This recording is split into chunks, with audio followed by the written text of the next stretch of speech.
Hey everyone, it is Gilz with your Power Talk out here, Carnesseca Arena, Kansas State falling to St. John's 88-71.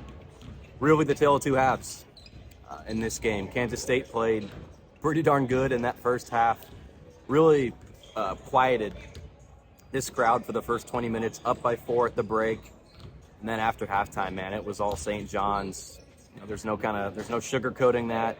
The home team here really dominated the finish, really the last 20 minutes of this game. And this is interesting venue here. Obviously, Madison Square Garden is where they play a good amount of their home games, but this is much more intimate. It was loud in the second half, and I think K-State, the noise got to them. You know, Jerome Tang, there were a time or two where he wanted to call a timeout, and with a new group of guys playing on the road for the first time, you know, they weren't necessarily prepared for that. Jerome Tang mentioned that, you know, to me post-game, that's something that you can learn from a loss like this. There's obviously a lot of things to learn, but that's one of them. You know, playing on the road for the first time, some of those things you just don't think about. You know, Jerome Tang is signaling, hey, timeout, you know, right here, get up past half court, we'll call timeout.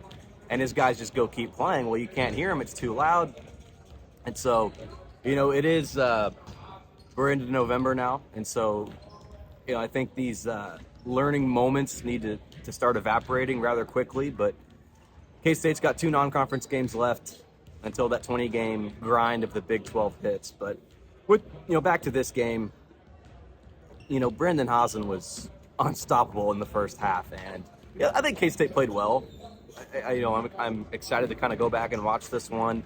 Jerome Tang, you know, said his team played well, but it certainly helps matters when you've got a guy like the junior guard hitting threes. He was 6 of 8 from deep, had 21 points in the first half, and so Hausen was big in that first half, but you needed somebody else to kind of step up in that second half. It was very obvious.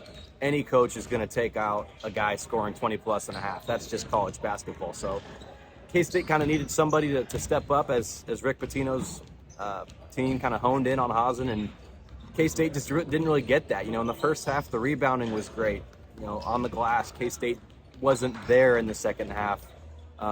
Turnovers were actually not really the issue of this loss. 8 of them for Kansas State. You can live with that every day of the week from the Wildcats, but you lose the rebounding battle. I think they lost it by 11. It was like 50-40, something like that.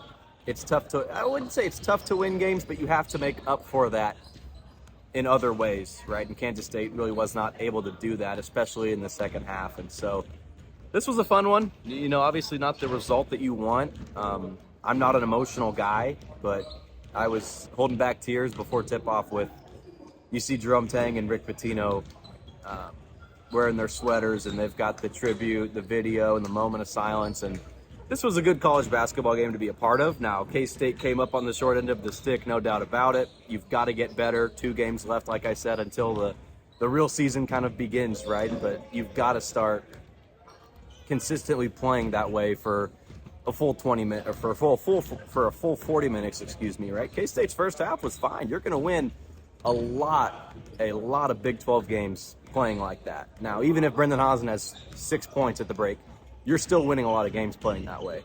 Second half, you're not going to win many Big 12 games. And so K-State's got to step up here rather quickly as the non-conference slate is set to end.